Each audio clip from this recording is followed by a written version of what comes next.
What's going on, guys? You're listening to The Engine. We've got a very similar video as we did yesterday, but we're moving over to the two. We're moving it to the shooting guard position. We've got a lot of similarity in this video, but we appreciate that you guys are watching this video regardless. We're going to be going list by list by list. We got three lists, one from Falk, one from Freeman, one from me, our top 10 shooting guard for 2019-2020. We're going to be including Paul George and Shai Gilgeous-Alexander on the shooting guard list just due to their circumstances. We have one. Yeah, where they started among their team. We have got one announcement to make. Nick Freeman. Yeah. So right now we're at, I believe, 92 subscribers. Thank you for all the love. When we hit 100 subscribers, or if we hit 100 subscribers, we're gonna do a special top 50 of all time NBA players series. It'll be a lot of fun.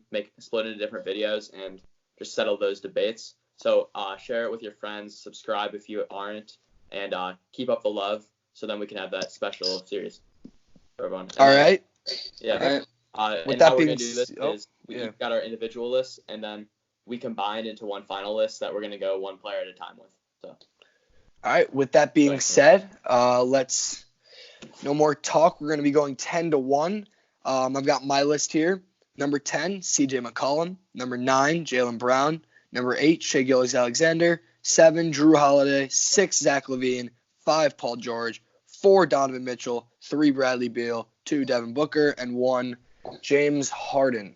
Yeah, so we all have very similar lists. I have CJ McCollum at 10, Jaylen Brown at 9, 8, Shai Gilgeous-Alexander, 7, Drew Holiday, 6, Zach Lavine, 5, Devin Booker, 4, Paul George, 3, Donovan Mitchell, 2, Bradley Beal, and 1, James Harden.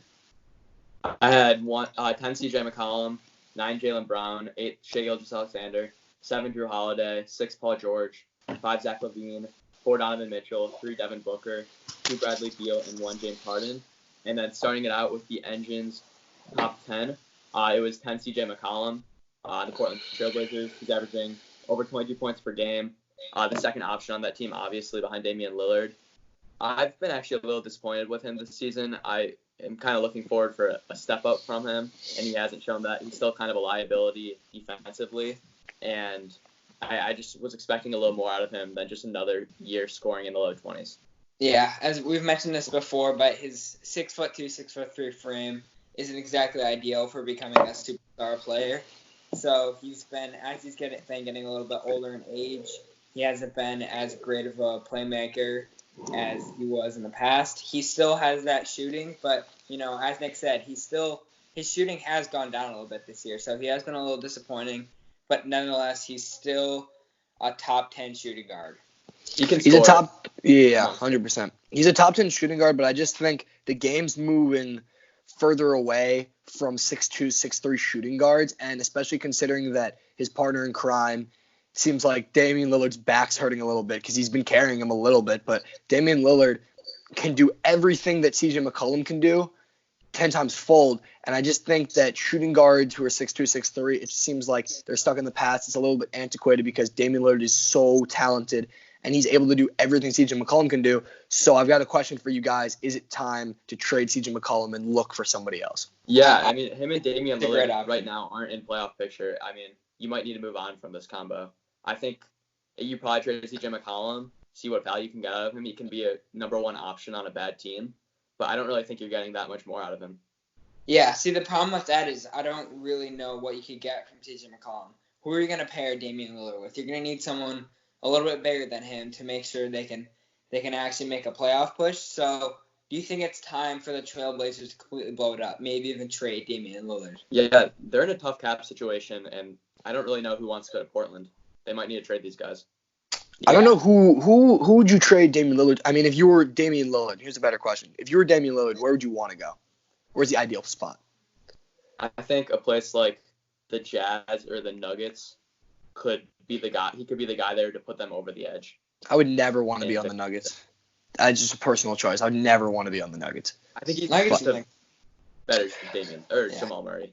I think if you're Damian Lillard, wouldn't you want to be in a bigger market space? That's a question for another day, though. Moving on with shooting guards at number 9, Jaylen Brown, the Boston Celtics. He's been an amazing third option for this team. Great defender. He's averaging over 20 points a game. I really like what he's done this season. Yeah, he's actually had a big step up, even though he is at number 9 on our list. He's an athletic, good defensive player. This is the player that the Boston Celtics hoped they would get when they drafted him at 4 a couple of years ago. He's actually improved his shooting too, so he's a great starting piece to the Celtics team. And I mean, there's nothing that special about what he does, but he's a solid player. We talked about it yesterday. That originally when they signed him, Kemba Walker was going to be the number 1 option on his team, and this year it started off looking like that. But Jason Tatum's pretty much taken control and has shifted himself and cemented himself as the best player on this team. And Jaylen Brown, he can do what he can, but it just seems like Jason Tatum is like that guy now, and he can do what he wants. Jaylen Brown's a great sidekick, though. He still brings it defensively. He doesn't really play make, which is a bit of an issue. He's only getting 2 assists a game, but he's still a really good athlete, and I think belongs on this top 10 list. At 8, second-year player Shai Gilgeous-Alexander from the Oklahoma City Thunder. I'm actually going to pair him with number 7, who is Drew Holiday. I think they're pretty similar players. Yeah, I would totally agree with that pairing because, I mean, when you think about it, it's kind of crazy to put Drew Holiday over Shai Gilgeous-Alexander because even though I did that too, but the Thunder have been winning a lot more games. And Shai Gilgeous-Alexander is much more athletic. He's a better playmaker, and he's more versatile. So, Drew Holiday's a really, really good defender, but he struggles against bigger players. So, with Shai Gilgeous-Alexander's big frame and long wingspan, I think he can really make a step up in the next couple of years. The differentiator for me was Drew Holiday is just a much better playmaker than Shai Gilgeous-Alexander at this point. That might be because Chris Paul is their playmaker, but still Drew Holiday's getting around 7 assists a game, which is more than Shai, who's only getting 3 or 4. Yeah. I think, though, as Johnny was saying earlier with the undersized shooting guard, these two guys both kind of fit that mold, at least Drew Holiday. But I think what they bring defensively kind of makes up for that.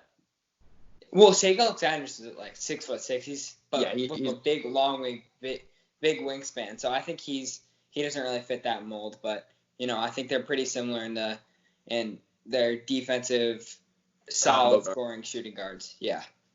100%. I think with Shai Gilgeous-Alexander, it's one of those players we just obviously weren't expecting them to do this well this year. I mean, we thought initially Paul George going to the Clippers, that trade was completely in the Clippers' favor, but now that we're looking back on it, it obviously worked out mutually for both parties. So I think with Shai Gilgeous-Alexander, he's going to be I could definitely see him moving up this list into the top 5, maybe even next year, maybe even in the next 2 years. He is definitely a future piece, and he has so much potential. Really stud. Yeah. Yeah. All right, so number 6, because we kind of talked about both of them, Zach Lavine. Yeah, you know what you're getting out of him. He gives you 25 a night for the Bulls. Obviously, they're not winning games, but no matter who you are, 25 a night is really impressive. He's improved as a playmaker a little bit this season. Defensively, he's still a liability, but when he tries, he has those flashes. Yeah, it's really confusing why he isn't a good defensive player because he has all the intangibles. Yeah, he's still athletic. As you said, he has improved as a playmaker, which is kind of the reason for me that he shot up so far. He's a solid player. He's pretty dynamic, but also pretty simple. Very athletic, like you said, but I think with Zach Lavine, you've just got to be upset at the Bulls front office because he was going to sign with the Kings a couple years ago, and the Bulls matched the offer, and he had to stay with the Bulls. But I just think if I'm Zach Lavine, we've seen clips like maybe it's just Jim Boylan or maybe just the way that I'm looking at it, but it just doesn't seem like he's very happy being in Chicago. I think he deserves to be on a different team, 100%. And that's coming from somebody who lives in Chicago. He seems to hate Jim Boylan. I don't blame him. It's a terribly run organization. Yeah. If I were him, I would want out. But as a Bulls fan, I'm glad we have him. He's a really solid piece to the team. I don't really know what he is as a second option, which if he wants to contend, he'll have to be. But as a first option, he can score. Mm-hmm. Moving on to number 5, right? Yeah, we've got we've got Paul George. Yeah. Clippers. So he's actually a shooting guard this year because they have Kawhi at small forward and Marcus Morris at power forward. Yeah. So with Paul George, he's only played 40 games, so I had him a little lower on my list than you guys.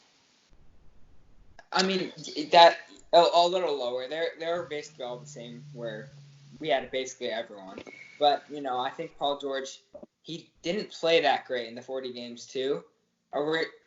He's a great defender, but he's only averaged 21 on not great efficiency. So I'm a little down on Paul George this year, but he's still a great defender. That's why he is shooting an all-time high from the three-point line, though. He is shooting, I think, 39.9. Let's just round it up to 40% like three-point percentage. And he's shooting, I think, 45% from the field. He's playing pretty well when he does get in. It's not his best season, but Kawhi Leonard is a top 2, top 3 player in the NBA. Even though he does rest a lot, he's very polarizing. You know what you're going to get when you get into the playoffs, though. He's a great two-way player. He's a defensive stud, and he's so athletic.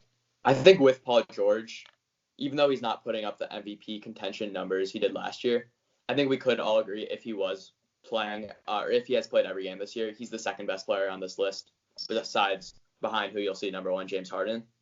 Just what he brings defensively, he's a top 10 defender, one of the best, probably the best 3-and-D guy in the league. But I think we can all admit he has been a slight bit underwhelming this year. I think with the Clippers, though, the way they're on their team, he'll come playoff time. We'll come playoff time. So at number 4, we've got playoff time comes. if playoff time comes, hopefully. But at number 4, we've got Donovan Mitchell.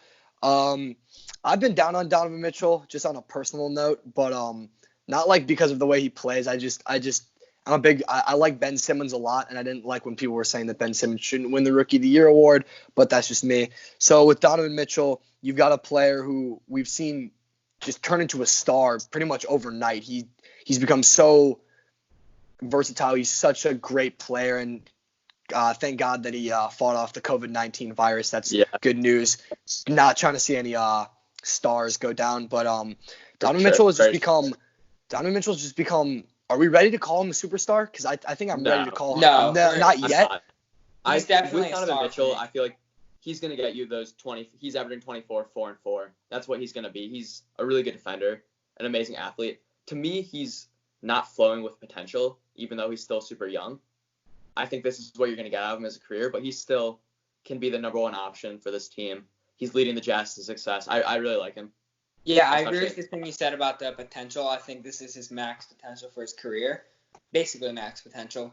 And I think we go back to this thing about how is he going to be a sidekick for someone who's probably going to score more for him on a championship team. I think that I view Donovan Mitchell in the way that I view Paul George, like the same thing what you said. He should be the sidekick to somebody else, but if he needs to, like last 10 seconds in a game, he can go get you the bucket. Same thing with Paul George. Like, it doesn't have to be the number 1 guy. It does need to be said this year for the Jazz. For some reason, I'm a little confused. Bojan Bogdanovic has kind of stepped up as their closer, and it hasn't really been Donovan Mitchell. Does that scare you at all come playoff time? No, because it gives you so many, like, if you have Bojan Bogdanovic and Donovan Mitchell, it keeps people on their toes. It's just another option. Okay. So I think it's good for Donovan Mitchell. I agree with Johnny on this one for sure. Yeah. Yeah, I do also. I think it's less pressure on Donovan Mitchell as well. Yeah, before we move on to the next one. I'm going to pair these 2 guys together. Number 3 and number 2, Devin Booker and Bradley Beal. Very similar players, just amazing scorers, both complete all-star snubs, even though Booker sneaked his way in, and both on teams that haven't really found any success this year. Yeah. You can definitely pair these 2 together. Bradley Beal averaging 30 points a game this season. The Wizards are just awful. Bradley Beal he's been shooting lights out. He's been carrying them, but I don't know if he's the first option for a championship team. And same with Devin Booker. We go back to, can he really take over a game with just his shooting and scoring without being that big? He's been a really good scorer, and also he stepped it up a little bit more defensively this year, and he's shown he can pass the ball. Like, he's a legitimate playmaker, averaging over 6 assists a game. Yeah, I doubt he can lead a championship team. This is with both of these players, and you did say he stepped up defensively, but I don't think that's enough to call him a good defensive player. Yeah, he can play average though. This comes off as hypocritical because a couple months ago, you guys love to make fun of me for it. I asked, does Devin Booker really matter? And I want to elaborate on that. Classic question. I think that Devin Booker is, I'm not saying he's overrated 100%. I actually am. I'm saying he's a little bit overrated, but he's not that overrated. He's still young. Devin Booker scores a lot. He scores in bunches. He reminds me so much of James Harden, but like he's just nowhere near like the quality that James Harden is. He doesn't have the drawing. He doesn't have the superstar potential that he does. is this the end of Devin Booker's potential? Is this what we're going to get from him for the rest of our career? For the rest of his career? I still think he's a little raw. I think he still has more scoring in the bag and defensively. I mean, in terms of he doesn't really. I'm leaning more towards Johnny on this one. I think his potential maybe he can go up a little bit more, but I think he's already scoring 28 and he's dishing out the ball at a pretty good rate. But maybe defensively he can improve his technique, but I don't really see much more. I think potentially it's more him just becoming a smarter player. Yeah, I'm thinking more towards like athleticism and going forward like that. Now, quickly, if you're Bradley Beal or Devin Booker, are you trying to leave their current team because they're not winning? I think if I'm the Wizards or if I'm Bradley Beal, I am just not trying to leave. I never have to go to the playoffs. I'm never getting hurt, and they're paying me what? Paid. They're paying me $45 million a year to not go to the playoffs. Are you kidding me? Same thing with John Wall. John Wall is getting $50 million a year to sit on the bench and just watch. Like, he doesn't even have to go to the games. He can just watch in his house. This is ridiculous to me. We have to remember that this was Bradley Beal's choice. He was very insistent on staying on the Wizards and receiving that paycheck. So, I mean, I think if he wants to do that, he can definitely do that. And they got John Wall next year, who will still be an above-average point guard. Rui Hachimura has been a pretty good rookie, so it might not be such a terrible situation. But they're paying John Wall $38.2 a year. Yeah, next year, they're paying John Wall $49 million. And who knows if he plays? All right, finally. Exactly. Yeah, moving on. I mean, you guessed it, James Harden. What can be said that this man is unbelievable? It seems like he's getting better, which is scary to me. But he's averaging 36 a game, something like 34. That. He's 34 now, but he was around 38, 40 points a game upwards in this year. Russell Westbrook's obviously improving, so that's why this number is going down. Well, this Rockets team has been shooting a little poorly this year. Yeah, this Rockets team, if we get to the playoffs, which fingers crossed we do, this Rockets team is very scary to play in a playoff situation. Like, I think they could potentially take the Lakers or the Clippers in an early round. Yeah. Potentially. I think the most scary thing about them, though, is just how different they're playing. I think the unpredictability with no big man and playing so quickly and shooting, they could go either way. They could go 1 for 17 like they did against the Warriors, or they could just blow up and crush your team. And I think with the Rockets, there's going to be a lot to be seen if we do have a playoff. This team obviously led by the shooting guard James Harden, but will they get swept in the first round and this small ball experiment is just a complete failure? Or will they be playing the Lakers or the Nuggets and Anthony Davis or Nikola Jokic can't play at the end of the game just because they can't be guarding these 3-point shooters the whole game? So there's a lot to be seen with that, but it's really exciting. And James Harden, I think we're a little bored of it. That's why we're not talking about him scoring 35 a game as much, but damn, can he score. He's an amazing scorer. Unbelievable. Yeah. He's the closest thing to Michael Jordan that we've seen in a really, really, really long time. But I think so. Scoring-wise. We'll get there. Promise we will. But that should wrap up this video unless you guys have anything else to say. Just remember to subscribe. Yeah, just subscribe, like, share, get us to 100. Tomorrow we're going to be doing small forwards, next day power forwards, next day centers. And then hopefully, with your guys' help, we can start the best players of all time videos. But thank you for tuning in.